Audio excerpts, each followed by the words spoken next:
Hello guys, જય શ્રી કૃષ્ણ. આજનો vlog ચાલુ કરું છું બપોરના 2 વાગે. 2 વાગી ગયા છે અને આજે એમાં એવું હતું કે સવારે ઉઠ્યો પણ થોડી તબિયત સારી નહોતી એટલે દવા લઈને સૂઈ ગયો હતો. ત્યારે આવ્યો છું NHSમાં જીપીમાં અપોઇન્ટમેન્ટ છે તો બતાવવા એ કાંઈ બીજું, કારણ કે લાસ્ટ વીકના રિપોર્ટ કરાવ્યો હતો એમાં B12 થોડું ઓછું હતું તો ઇન્ડિયાથી B12ની દવા મગાવી હતી. એ તો લવ જ છું રેગ્યુલર, તો પણ આજે હવે નોર્મલી જે કાંઈ ચેકઅપ કરવાનું એ કરાવી લો. ગાઈસ જીપીમાંથી તો આવી ગયો હતો, પછી વેમલી આવ્યો તો આટો મારવા, થોડું કામ હતું, 2 જણાને મળવાનું હતું. એટલે વેમલી એટલે લંડનનું આપણે વિસ્તાર છે, મિની ગુજરાત કહેવાય. આ વસ્તુ બધું A to Z, ઇન્ડિયન ગ્રોસરીથી લઈને ઇન્ડિયન ક્લોથ્સથી લઈને ઇન્ડિયન ફૂડ અને સ્ટ્રીટ ફૂડ બધું જ અહીંયા મળી રહેતું હોય છે. હું તમને થોડુંક બતાવું વેમલીમાં. જે અહીંયા છે રેકડી પાણીપુરી, એ બહુ ફેમસ છે. સામે દેખાય વૃંદાવન, વાટિકા, પોપર સ્ટોર, જે બધા વાસણ ને ઘરની વસ્તુ મળે છે. આ બધી કપડાની દુકાન છે. અત્યારે આવી ગયો છું ફ્રૂટી ફ્રેશમાં A to Z બધી જ વસ્તુ, ફ્રૂટ્સ ને બધું A to Z વસ્તુ મળતી હોય છે. લીલા ચણા, ready to eat food packet, બધા દાળ ને બધું A to Z વસ્તુ. મમ્મીનો જેટલી વાર ફોન આવે ને એટલી વાર કે આ વસ્તુ મોકલાવો, આ વસ્તુ મોકલાવો, આ ખાવું છે, આ ખાવું છે. A to Z વસ્તુ અહીંયા બધી મળે છે. નોર્મલી નવા લોકો આવતા હોય બધું વસ્તુ લઈને આવતા હોય છે. બધા જ મસાલા, બધા જ લોટ, દાળ, બધી વસ્તુ મળી જતી હોય છે ઇઝીલી અહીંયા.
ગાઈસ આજના દિવસમાં ખાસ કાંઈ એવું હતું નહીં. એટલે દિવસ જોવા જઈએ તો એવરેજ પ્લસ લો હતો, કારણ કે કાલે જેટલું ડબલ કામ કર્યું એટલો ડબલ થાક લાગ્યો. એના કારણે બંને જોબે જવાનું નહોતું. સવારે પણ ઉઠ્યો ત્યારે તબિયત લો હતી, એટલે પછી સવારે રૂબેન્સમાં પણ ફોન કરીને ના પાડી કે આજે મારી તબિયત સારી નથી એટલે સિક લીવ લેવી પડી. અને અત્યારે પણ તબિયત સારી નથી એટલે જ મારો અવાજ થોડો ઓલો લાગતો હશે આજે તમને. અત્યારે ઓફ લાઇસન્સ જવાનું હતું એની ના પાડી મેં. અત્યારે વેમલી એક કામથી આવ્યો તો એ કામ જ થયું નહીં. ચાલ્યો જ આવતું ઘર બાજુ, આગળથી બસ લઈને પછી ઘરે જવાનું છે. ઘરે જઈને આરામ કરવાનો, બીજું કંઈ ખાસ હતું નહીં. બસ જો વેમલીમાં આવ્યો હતો એટલે થોડુંક શોર્ટ વસ્તુ બતાવ્યું. આટલી જગ્યાઓ છે. બાકી 15 તારીખે ઇન્ડિયા વર્સેસ પાકિસ્તાનની મેચ છે, એમાં પણ પાછો આવીશ ત્યારે પણ બધું તમને બતાવીશ. ત્યારે આખું પ્રોપર બતાવીશ. બધા દિવસ સરખા ન હોય એ જે કહું છું. બધા દિવસ સરખા હોય તો શું જોયું કે આજના દિવસમાં જે ધારેલા કામ હતા એ કાંઈ થયા નહીં. સાયોના ઇન્ડિયન સ્ટ્રીટ ફૂડ, અહીંયા બધું મોસ્ટલી ફરસાણ ને એવું બધું સારું મળે છે. અહીંયા મને રાગી બિસ્કિટ, જુવાર બિસ્કિટ જે ગોળમાં બનાવે છે એટલે ત્યાંના બહુ સારા લાગે છે, પણ અત્યારે ઘરે સ્ટોકમાં પડ્યા છે એટલે આપણે કાંઈ લેવાના છે નહીં. અને હમણાં આમ પણ શું કરી નાખ્યું છે, સાઉથ ઇન્ડિયન શિવ મંદિર છે, એનું પણ તમને થોડુંક અંદરથી હું બતાવું.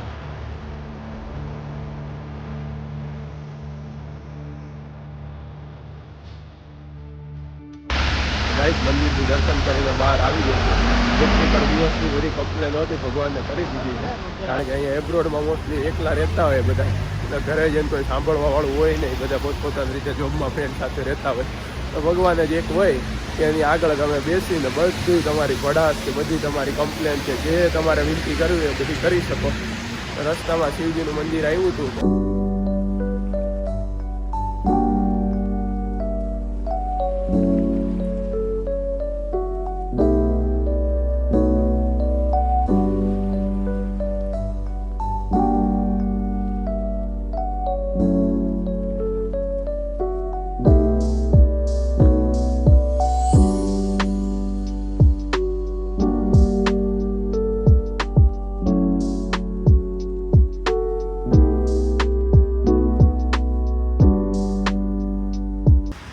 વરસાદ ચાલુ છે, ડિપ્રેશન જેવું વેધર છે, એકદમ ડિપ્રેશન. જ્યારે જ્યારે વરસાદ હોય ને ત્યારે એટલું ખરાબ ફીલ થાય ને, આજ તમારી તબિયત સારી નથી અને આ વરસાદ એક એવું મતલબ શું કેવું એટલો બેકારનો છે ને, ગમતો જ નથી સહેજે.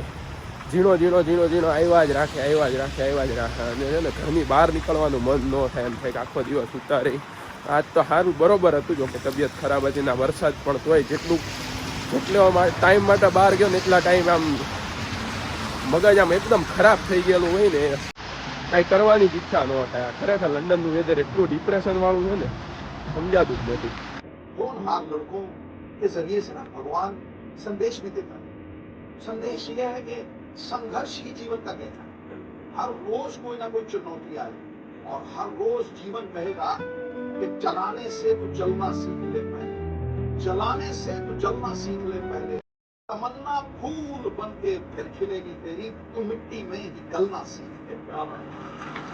ગાઈઝ હવે ઘરે આવી ગયો છું, ટીવી જોતો હતો, થોડો કપિલ શર્મા શો જોયું એટલે થોડોક માઇન્ડને રિલેક્સ મળ્યો અને હવે બસ એડિટિંગ કરીને હવે ખાઈ પીને સૂઈ જવાનું છે.